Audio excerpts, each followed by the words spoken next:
Visit GuitarEconomicForum.com to learn more. We don't just break news, we build perspective. Bloomberg publishes over 5,000 data-driven stories a day across multiple platforms, so you can gain insight and act with confidence. Ready to dive deeper? Start at Bloomberg.com/thinkbigger. Change can be disruptive, but at Bloomberg, we think bigger. Our sell-side solutions combine trading and automation with market-leading data, so you can evolve, scale, and embrace change. This is Bloomberg for the sell-side. Visit Bloomberg.com/sell-side. Get the news you need to start your day in just 15 minutes. President Biden just unveiled his budget request for the next fiscal year. We continue assessing the fallout of the collapse of Silicon Valley Bank. Wake up with Bloomberg Daybreak, U.S. edition. Tensions between the U.S. and China have heated up. The quarterback dominoes first to fall. Available now on your podcast feed. Each weekday morning at 6 a.m. Eastern. Biden's plan calls for a 25% minimum tax on billionaires. Subscribe to Bloomberg Daybreak, U.S. edition, today on Apple, Spotify, and everywhere you get your podcasts.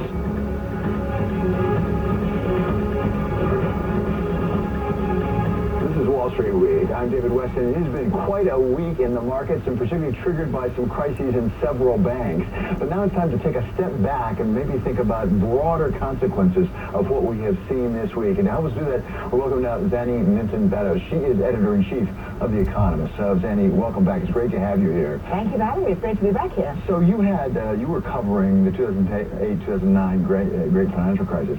Do you have PTSD? I certainly have a sense of deja vu. You're right. I lived in Washington throughout that crisis, and I was here in the U.S. This last weekend when the whole news broke about Silicon Valley Bank, and there was definitely a sense of deja vu. It's not on the scale yet, but it's also, I think, more systemic than people thought even a week ago. So I think we are seeing a realization that the banks are more fragile than people thought they were. Because after the 2008 financial crisis, and we can talk about this, but there was a huge amount of regulation and recapitalization and focus on strengthening the banks. But two things we've now realized happened since then. One is that some of that regulatory framework was rolled back in 2017 and 18, and so Silicon Valley Bank would have been required to have much more rigorous supervision and to have had a kind of what's called a plan for its own demise, which the systemically important big banks have to have. And the original rules were that any bank bigger than, with assets more than 50 billion would have to do that. That was raised to 250 billion, and so Silicon Valley Bank and others were no longer subject to that rigor. Had they been subject to it, this might not have happened. Secondly, and more importantly, the whole reorganization after 2000 and 2009 was designed to focus on problems of credit, because that was the cause of the financial crisis. Inflation was low. In fact, people worried about deflation. No one worried about duration risk. No one worried about what happened to the value of treasuries on banks' balance sheets when interest rates rose very sharply. That wasn't kind of part of the thinking in 2009, 2010 when these regulatory reforms were done. And now we're in an environment where we've had obviously the fastest interest rate rise in decades, and we're seeing the consequences that actually these large holdings of government bonds, which were deemed to be part of making banks safer, are less safe than you thought, because the banks have, effectively, if you mark them to market, they have big losses on them. At the same time, we did have the Sunday announcement that basically said everything's going to be fine. We'll back up all the deposits no matter what. I mean, when I was a young boy, long before your time, Groucho Marx had a program on television in the United States where you had to say the magic word. You said the magic word, systemic. Systemic seems to be a get-out-of-jail-free card now. Everything seems to be systemic. The government steps in, makes it all better. We did have that, and that's I think when we look back at this episode, that is going to be the extraordinary development that on Sunday, not only were all depositors in those two banks bailed out, and of course, there was an FDIC limit of 250,000. That's, exemption made, all depositors bailed out. But in addition, the Fed instituted for 1 year, supposedly, a facility that banks could get liquidity at the par value of any treasuries, any government bonds that they hold. And the idea of a lender of last resort is to lend freely, quickly, against goods collateral and at a punitive rate. But what we've seen really in the last few decades actually, has been an expansion of the Federal Reserve's kind of definition of what being a lender of last resort is. Lending against much more collateral, lending more freely, becoming, after 2008, 2009, people talked to the Fed as a market maker of last resort, much broader. And what happened last Sunday was a very big shift, because in effect, it wasn't imposing any haircut on the bank's ability to borrow. They can borrow at par, which meant, in effect, they're getting subsidized by the Federal Reserve for their liquidity. And it's supposed to be a one-year facility. I don't know. Those kind of one-year facilities have a habit of changing, and that's a big shift in what the Fed does. So I don't want to go too far with this, but the economist does take us sort of to larger thoughts here. Are we somewhat redefining capitalism? Everybody wins, nobody loses. It's sort of like your children, that everybody gets a trophy, nobody, because you don't want to hurt anybody's feelings. Are we creating a beta society where there's no alpha? I think the short answer is yes. And I think this is a big step that the Fed has taken, and it's couched in the language of it's only for 1 year and so forth. But I think it really is a big step, and it's a big step that perhaps we might come to regret. And it's not just central banks, and now I'm going to go really big picture, but I think there is a sense in which governments have, over the past few years, bailed out, supported in all manner of areas. We are no longer so comfortable with failure and with shock. What worries me now, and what worries me really about what the Fed has done, is that we're doing this in an environment where inflation is uncomfortably high. And the really worrying trade-off will be when the Fed's goals of financial stability clash with the goals of getting inflation down. And the more support you give and the more you bail out, the more you try and focus on short-term financial stability, you may be making it harder to reach your inflation target. And that, I think, gets you into a very, very uncomfortable world. Is there a risk of by limiting the downside, you also limit the upside? That is to say, everyone's protected, and as a result, we are not as innovative. We don't have the creative destruction that Schumpeter talked about. That, in fact, we don't have the growth in productivity and otherwise that we might otherwise have. Well, I think you're right in the sense that by limiting the downside, you keep zombie companies, zombie banks that should be dissolved alive for longer than they otherwise would be. And that's absolutely the downside of any broad bailout, that you don't have the Schumpeterian creative destruction. And you also have, I think, a society that rightly people are kind of get profoundly disillusioned with, because, the wealthy are sort of heads I win, tails you lose. If you get, it is, I've heard it a lot this week, it is striking that, these venture capitalists in Silicon Valley, people who have been making a fortune, and essentially, mostly are sort of libertarians who want the government off their back. The minute something like this happens, they're all screaming for assistance, and it's a little bit uncomfortable. So I can see why the politics of this is really quite tricky. Zanny, it's so great to have you back on Wall Street. Thank you so much for being here. That's Zanny Minton-Meadows of The Economist. Coming up, we'll talk with Dave Glen, CEO of Carrier Global, about what the shakeout this week could mean for his business. That's next on Wall Street Week on Bloomberg. Now, your 3-day weather forecast on Bloomberg 1130.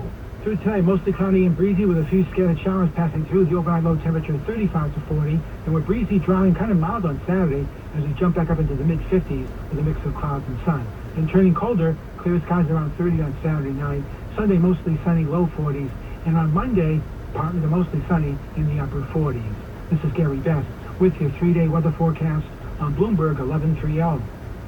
This is your daily reminder from Innovation Refunds. During COVID, nursing homes were especially vulnerable. Because of supply chain issues, they were often short on everything from protective masks to toilet paper. Innovation Refunds helped the owners of Paradise for Parents, an assisted living facility in Arizona, claim the refund it deserved to purchase necessities and provide bonuses for those who worked tirelessly during the pandemic. Learn more at innovationrefunds.com on how your business can qualify for ERC assistance. Geopolitical risk, changing regulation, economic uncertainty. EY can help you identify the risks that matter. When it comes to the complexities you're facing, it isn't just about the numbers. To keep ahead of changing business needs and evolving regulations, CFOs, boards, and audit committees need critical insights to make better decisions. For more insights that matter, visit ey.com/beyond the numbers.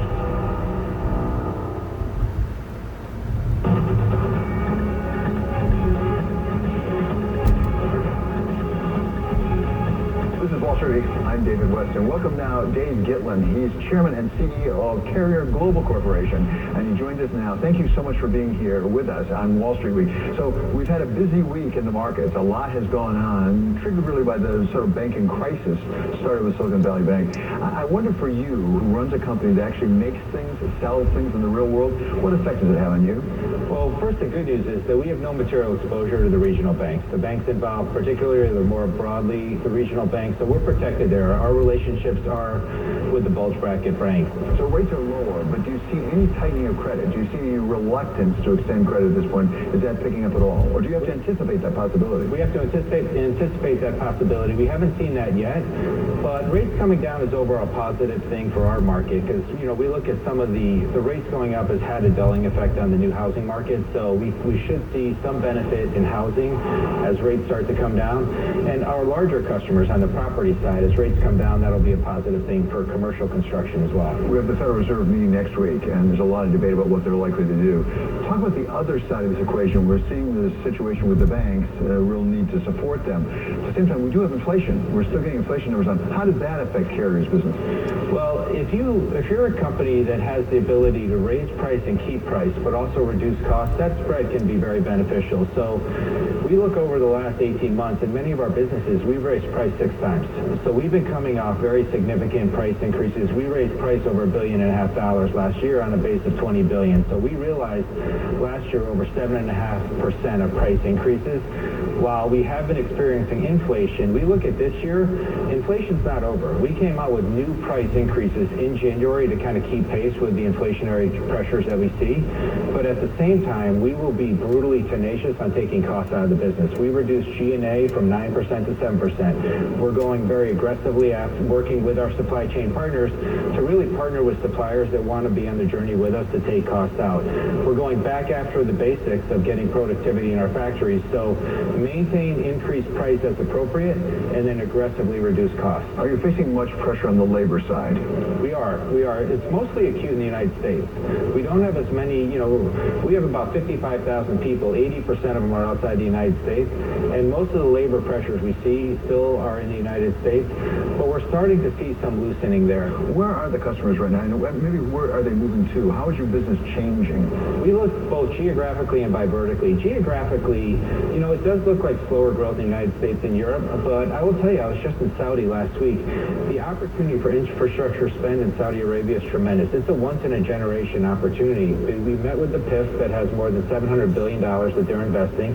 And with the Giga project that they're investing in, they're going to invest more than $700 billion in NEOM, in Roshan, the housing project. So we want to be front and center as they build out significant infrastructure in Saudi Arabia. India looks very encouraging right now. So we want to invest very strongly in India. And I think China is going to surprise to the upside. There is this geopolitical cloud between the United States and Europe and China. But I will tell you that if you look beyond the cloud and you look in the trenches, there is really strong opportunity in China. And what we've done in China is shift our focus from property and real estate over to the industrial and infrastructure side. It was 70-30 one way. Now it's 70% I&I infrastructure and industrial. So we see a positive opportunity in China. And then we look by vertical. We just got to shift for where there's more opportunity. So data center strong. The CHIPS Act is bringing more investment into infrastructure and industrials in the United States. We look at low end on certain parts of real estate look very encouraging. So we have an ability to shift some of our focus, and we're landing some very encouraging deals. Here in the United States, you mentioned sustainability earlier. Tell us about the Inflation Reduction Act, some of the other issues, such as the bipartisan infrastructure bill. What is that doing to your business? It's significant. You look at the Inflation Reduction Act, $370 billion is going to be spent on clean energy, and we expect to be a big recipient. There's going to be a $2,000 incentive to go to heat pumps. Heat pumps is a very significant trend in the United States. 35% of all of our split systems that we sell for air conditioning for homes today are heat pumps. So if you can use that $2,000 incentive to shift from not only cooling only to a heat pump, but use it to shift to a variable speed, more energy efficient heat pump, that will have a very significant impact. As you suggested, maybe the situation with bonds right now may make it a little less expensive for you to borrow in order to make acquisitions. corporations. Is the government going to let you do it, though? We have a Biden administration that is very aggressive, at least in how they talk about antitrust enforcement. Are there big deals out there that you can take a look at, or are you precluded by regulatory risk? I will tell you there's still very sizable deals that we could do that have no regulatory antitrust implications. So, we're very clear-eyed about some of the challenges with the administration right now on getting certain deals through with the antitrust situation, but there are a lot of very significant deals that have no horizontal overlap that present great opportunity for our shareholders. Dave, thank you so much for being on Wall Street. We're really glad to have you here. That's Dave Glen. He is the chairman and CEO of Carrier Global Corporation.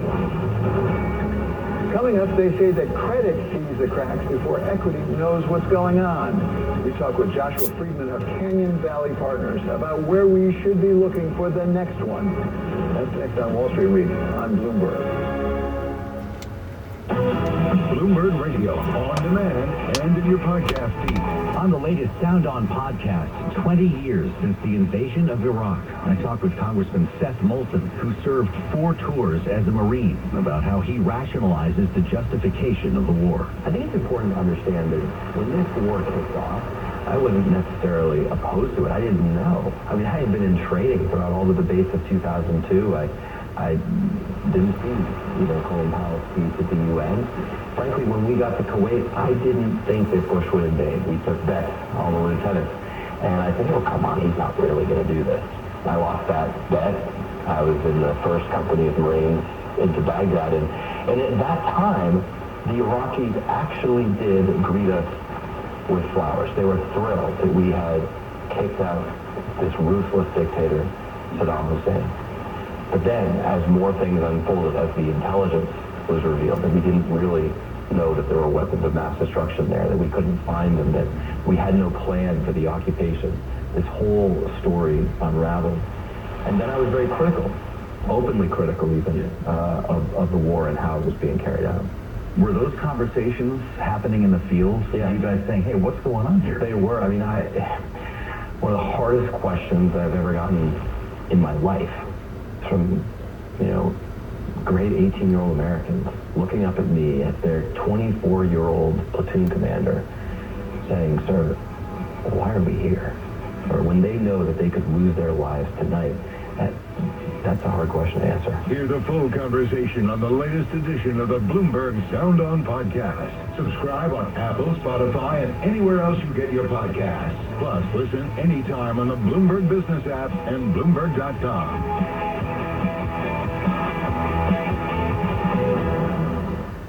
Technology lets autonomous vacuums work around the house. Ow, that's my toe. But when your team has to work seamlessly around the world, you need more than technology. You need CDW, who can help transform your organization with Lenovo ThinkPads, pre-configured for management flexibility with the Intel Evo platform. Responsive collaboration tools give your team effortless connectivity to stay focused wherever they work.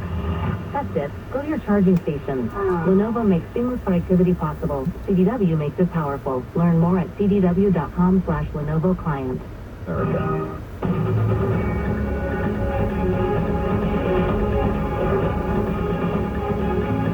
Credit.